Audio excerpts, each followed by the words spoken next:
देखिए, वो बीमारी तो तब भी ठीक की जा सकती है, लेकिन ये ऐसी बीमारी है कि जो छुआछूत इसमें इतनी भयानक है कि इसको ठीक ही नहीं किया जा रहा। 5000 साल हो गए, अभी तक ठीक ही नहीं हो रहा। रोज आए दिन घटनाएं हो रही हैं। रोज कभी किसी महिलाओं को नंगा करके कैसे मणिपुर में कैसे करा, किसी के ऊपर मूता जा रहा है, किसी के मूछें रखने पे मारा जा रहा है, किसी को घोड़ी पे चढ़ने पे मारा जा रहा है। अरे भैया, अब तो संविधान के लागू होने के 78 वर्ष हो गए। अब तो कम से कम अब तो तुम हमें अपना मान लो। और अगर हमें किसी से लड़वाना हो, दूसरे धर्मों से लड़वाना हो, तो हमें सनातनी और हिंदू बना करके लड़वा देते हो। आपके साथ इतना बुरी हालत होगी, आपको पीटा जाएगा, आपके ऊपर पेशाब कर दिया जाएगा, आपको मंदिरों में नहीं जाने दिया जाता। आपका बच्चा अगर किसी ब्राह्मण टीचर के उसे मटके से पानी पी ले तो उसको पीट पीट के मार दिया जाता है। जब इतना भारी डिस्क्रिमिनेशन अभी भी चल रहा है और महिलाओं के विरुद्ध, SC/ST महिलाओं के विरुद्ध नंगा करके उनको जिस तरह से मणिपुर में और घुमाया जा रहा है, तो अब ये सनातनी, ये धर्म के लोग जो हैं, जो हमें SC/ST को हिंदू बनाते हैं, सनातनी बनाते हैं, तब ये कहाँ चले जाते हैं? तब ये अपने लोगों को रोकते क्यों नहीं है?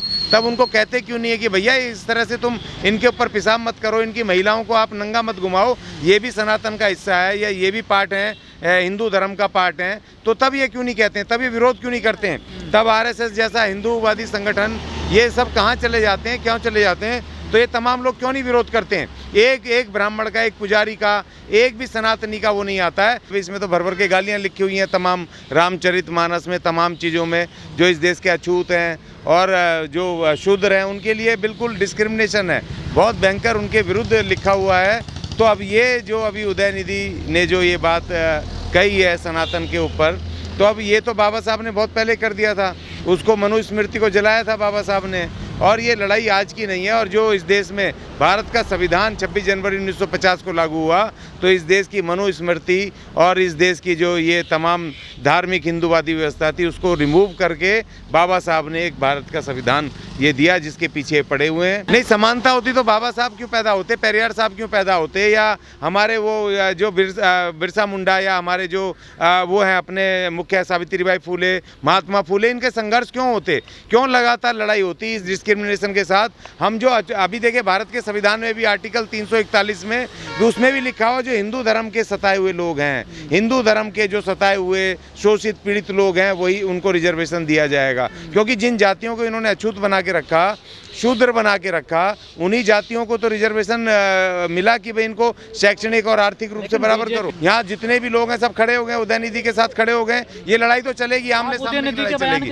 नहीं, बिल्कुल मैं साथ हूँ, बिल्कुल पूरी तरह साथ हूँ, और हर तरह के संघर्ष में हम पूरी शक्ति के साथ उनके साथ लड़ेंगे। अभी ये 26 जनवरी 1950 से पहले हमें मंदिरों में जाने की इजाज़त नहीं थी। बाबा साहब ने आंदोलन किए, मंदिर प्रवेश के आंदोलन किए। इंसान है, ये भी मनुष्य है, इनको इन मंदिरों में जाना क्यों नहीं जाने दोगे? बाबा साहब ने संघर्ष किए, उन्होंने किताब उसमें लिखा, आर्टिकल 15 में लिखा कि किसी भी व्यक्ति को आप मंदिर में, स्नाना घाट पे, ये जो आप नहाते हैं यमुना गंगा घाटों में जाकर के, हरिद्वार वगैरह नहा रहे हो, ये बाबा साहब ने लिखा है, तब जाकर के हमें छूट मिली है, वरना हमें छूट थोड़ी थी वहाँ जाने की। हमें तो अगर हम वेद को या किसी इनके जागरण को सुन लें तो पिघला हुआ शीशा कानों में डालने की ये व्यवस्था है उसके अंदर। देखिए, लड़ाई आज की नहीं है, ये बहुत पुरानी लड़ाई है, और इस लड़ाई को आप ले सकते हैं कबीर साहब से लेकर के, रविदास जी से लेकर के, और आगे आकर के माता दीन से लेकर के, और उसके बाद आप इसको देखेंगे तो हमारे बिरसा मुंडा से लेकर के, और हमारे महात्मा पेरियार जी, महात्मा फूले, सावित्रीबाई फूले,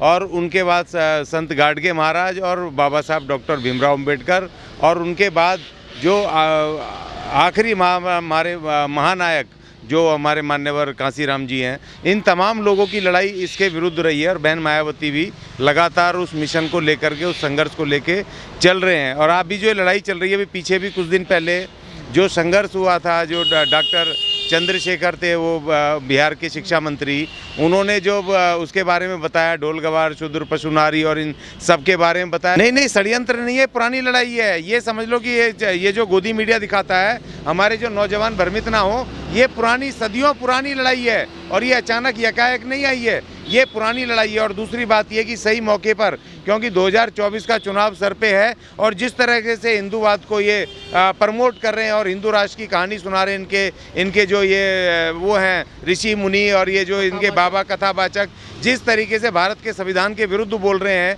जिस तरीके से इसको हिंदू राष्ट्र बनाने की बात कर रहे हैं, तो उदयनिधि ने बिल्कुल सही मौके पर इस बात को रखा और इसका हम समर्थन कर रहे हैं, बिल्कुल पुरजोर समर्थन कर रहे हैं, क्योंकि ये किसी भी तरह का भेदभावपूर्ण ये धर्म खत्म होने चाहिए, जिसमें इंसान को इंसान ना माना जाए। मानव द्वारा मानव के शोषण के विरुद्ध जो धर्म है, जो वेद है, सनातनी नहीं है। नहीं, मैं नहीं हूँ सनातनी, मैं तो आदि धर्मी हूँ। देखो, मैं तो आदि हूँ, आदिवासी हूँ, इस देश का मूल निवासी हूँ मैं। जो पुराना, हम तो प्राकृतिक धर्म को मानने वाले लोग हैं, आदिवासी। तो हम तो बिल्कुल इनमें है ही नहीं है, ये तो बाद में आए, बाहर से आए लोग हैं। इन्होंने थोपा हमारे ऊपर सारी चीज़ें, ये डिस्क्रिमिनेशन, भेदभाव, हमें तो गुलाम बना करके, हमारे लोगों को हरा करके इन्होंने, हमारे राजे महाराजाओं को, हमें युद्धबंदी बना के हमें गुलाम बनाया, हमारे ऊपर थोपे ये सारी चीज़ें। नहीं, देखिए, अनंत तो था लेकिन है नहीं। 26 जनवरी 1950 के बाद ये तमाम इनको हटा करके बाबा साहब ने संविधान दिया, और उस महान संविधान में सबको बाबा साहब ने पहली लाइन में लिखा, we the people of India, हम भारत के लोग।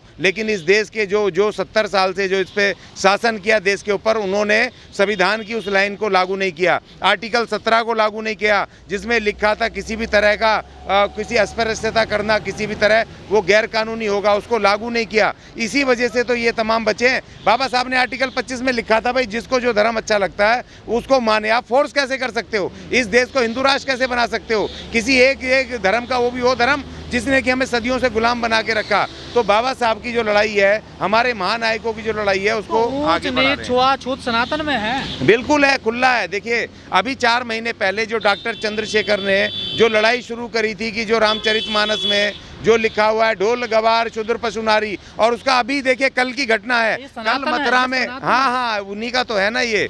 कल मथुरा में एक राज परिवार की एक विधवा महिला को, सीनियर महिला को, वो अंदर मंदिर के अंदर गर्भगृह में जाने से रोका गया, धक्के मार करके निकाले गया। वो तो राज परिवार की छतरानी है। उस महिला को भी जो लिखा ना, ढोल गवार शूद्र पशु नारी, सब है सकल ताड़ना के अधिकारी। तो इन्होंने तो लिखा हुआ है कि जो इस देश के शूद्र हैं, अछूत हैं, जो इस देश की महिलाएं हैं, वो तमाम लोग उसके ताड़न के अधिकारी हैं, हमारे गुलाम हैं, और इनके साथ वही भेदभाव किया जाए। बीजेपी ने मोर्चा संभाल लिया है इसको लेकर, कांग्रेस को टारगेट किया जा रहा है। नहीं, तो बहुजनों ने मोर्चा संभाल लिया, तमाम लोग खड़े हो गए।